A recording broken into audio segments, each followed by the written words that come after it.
Auzubillahiminash-shaytanir-rajim. Bismillahir-rahmanir-rahim. So, Assalamu alaikum warahmatullahi wabarakatuh. Today we will start our discussion on obstructive jaundice. I am Professor Dr. Faisal Bilal Lodi, in charge Surgical Unit 1, Allied Hospital, Punjab Medical College, Faisalabad Medical University. So we will discuss about obstructive jaundice in next slides. We start with this scenario. A 75 years old male presented with history of yellowish discoloration of the sclera for last 3 months. There is history of anorexia and appreciable weight loss. On examination, pulse is 80 beats per minute. Blood pressure is 160/90. There is deep jaundice. Abdomen has got a painless globular mass in the right hypochondrium. The questions are: what is your most probable diagnosis? How will you investigate your case? And how will you prepare this case pre-operatively? What is your treatment plan? The aim of history and clinical examination of a patient with jaundice, mainly it consists of that we have to differentiate between the cause of the jaundice, and that is it prehepatic, hepatic, or post-hepatic? And another important thing is that we have to differentiate, is it benign or malignant? So the main aim of a thorough clinical history and clinical examination in a patient whosoever presents to you with jaundice, first we have to rule out, is it a prehepatic jaundice? Is the cause of the jaundice lying within the liver itself, or the cause of the jaundice is post-hepatic? Post-hepatic jaundice is usually called surgical jaundice. And is it a benign cause or a malignant cause? Prehepatic jaundice, a bit about it. Mostly the cause is hemolysis. You must remember that all the hemolytic conditions like hereditary spherocytosis, etc., these may result in excessive hemolysis and excessive bilirubin, which normally results in multiple gallstones. These gallstones sometimes may present in early childhood as well, but because of the excessive hemolysis and the liver, which cannot cope up with so much of the byproducts of hemolysis, may result in a jaundice which is called as prehepatic jaundice. So the level of unconjugated bilirubin rises in these conditions because the liver cannot coop up or cannot conjugate the bilirubin which is being secreted by the hemolysis of excessive number of RBC. Hepatic jaundice is usually because of infectious hepatitis. It may be alcohol or because of certain drugs, and most common among these are the anti-tuberculous therapy. Then there might be autoimmune disorders. In hepatic jaundice, both the unconjugated and conjugated hyperbilirubinemia exist in these cases. Now coming on to our topic of the day, and that is the post-hepatic jaundice. Is called surgical jaundice. Why it is called surgical jaundice? Because mostly the cause of this jaundice is dealt by some surgical intervention. Normally these patients present with yellowish discoloration of skin and eyes. There are pale stools, and this is because of the absence of bile pigments in the feces. Reason why? Because there is obstruction to the outflow of the bile, and normally this obstruction occurs at in the extrahepatic biliary passage, commonly in the common bile duct. So the bile does not reach the intestine. So this results in pale stools. The patient usually have got dark urine, and this is because of the presence of water soluble conjugated bilirubin, which is excreted through kidneys, and this leads to dark color of the urine. Remember, the urine does not contain urobilinogen. And then these patients typically present with pruritus, and this is because of the crystallization of the bile salts which are excreted in the sweat in excessive amounts. Following considerations are also important when we take the history of jaundice in these cases. The age of the patient, usually elderly age group, present with some malignant conditions, and we have to rule out certain associated conditions as well in these cases. For example, any previous history of gallstone disease, patient is diabetic, patient is hypertensive, having ischemic heart disease or not. The presence or absence of the pain is also very important, because usually a painful jaundice signifies an inflammatory process, and most commonly in these cases there is a previous history of chronic cholecystitis, and on the background of chronic cholecystitis the patient develops a recent jaundice, and most common cause in these cases is a slipped stone from the gallbladder into the CBD, causing obstruction to the bile flow and leading to an obstructive jaundice. Malignant process is usually painless. The location and characteristic of pain is also important. Whenever there is a repeated attacks of pain right hypochondrium, it signifies chronic cholecystitis.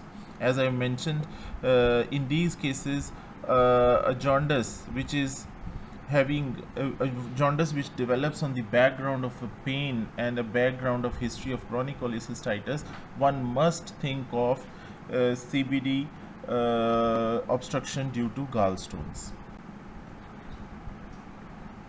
The course of the jaundice is very important as well. While taking the history, you have to take the history. What type of jaundice is? Is it progressive? Usually, the progression of the jaundice is seen in cases of malignancy. Whatever the cause of this progressive narrowing, it might be because of a CA head of pancreas or carcinoma itself arising from the biliary channels, which is called as cholangiocarcinoma. So whenever the extrahepatic biliary passage, mainly the common hepatic or the CBD, whenever it gets compressed or gets narrowed by the involvement of the malignant procedure, it will lead to progressive narrowing. This progressive narrowing will lead to progressively deepening jaundice. This is very typical of a malignant process. Whereas if the jaundice is intermittent or fluctuant, meaning thereby the jaundice increases in severity, then after some time the yellowness of the sclera, it becomes lighter, and then it becomes deep. This fluctuation might be seen both in malignancy and in gallstones, but it is a commonest feature of the gallstone causing an obstructive jaundice, because a gallstone, when slipped from the gallbladder into the CBD, if it does not get tightly impacted at the ampulla of Vater, that will result in this stone changing its position, and while changing its position, it may give some passage of the bile to flow into the duodenum, and whenever this happens, the jaundice recedes. But once the stone gets impacted again at the ampulla, the jaundice starts rising again, and this process, sometimes it goes on, and the patient develops a fluctuating type of jaundice. What is the cause of fluctuating jaundice in malignancy is that whenever the malignant process, especially it is a feature of cholangiocarcinoma, that is the malignancy arising from the biliary channels in itself. This malignancy, when it grows inside the lumen of the bile duct, it causes narrowing of the CBD, resulting in progressive jaundice. But when it outgrows its blood supply, the innermost part of this malignant tissue, it gets necrosed because of the lack of the blood supply, and it is shed off.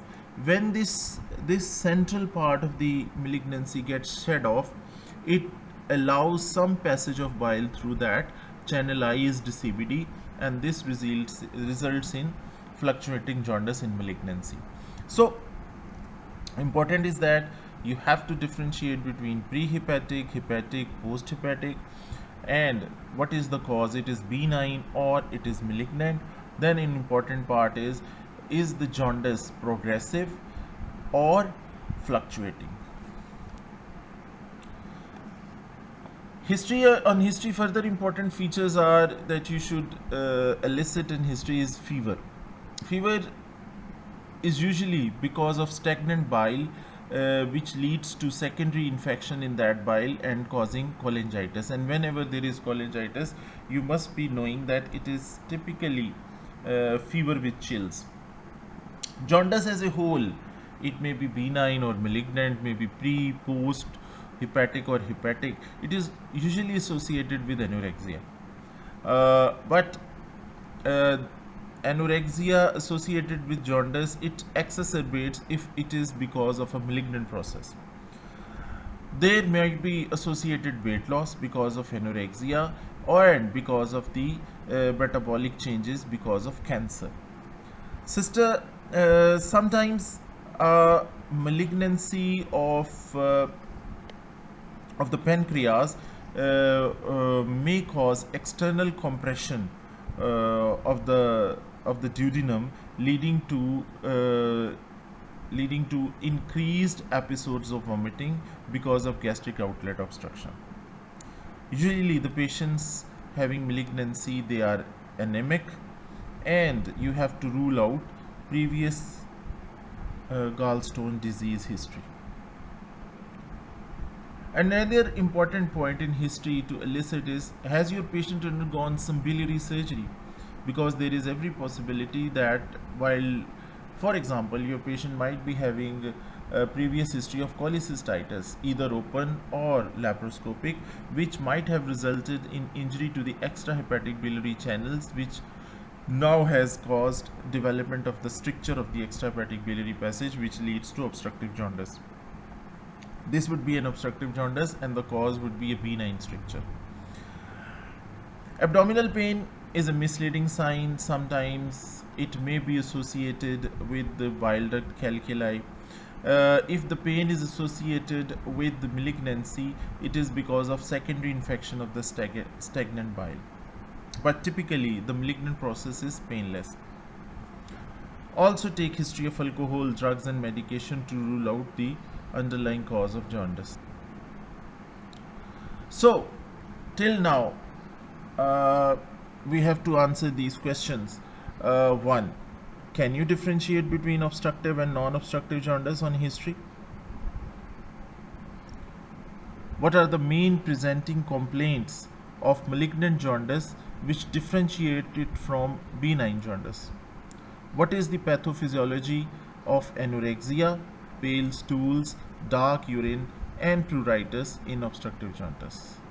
This is the end of our first presentation. Thank you very much.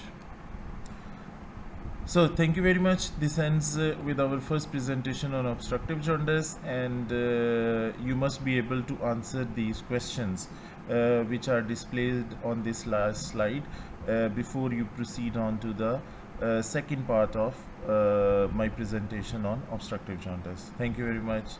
Assalamu alaikum.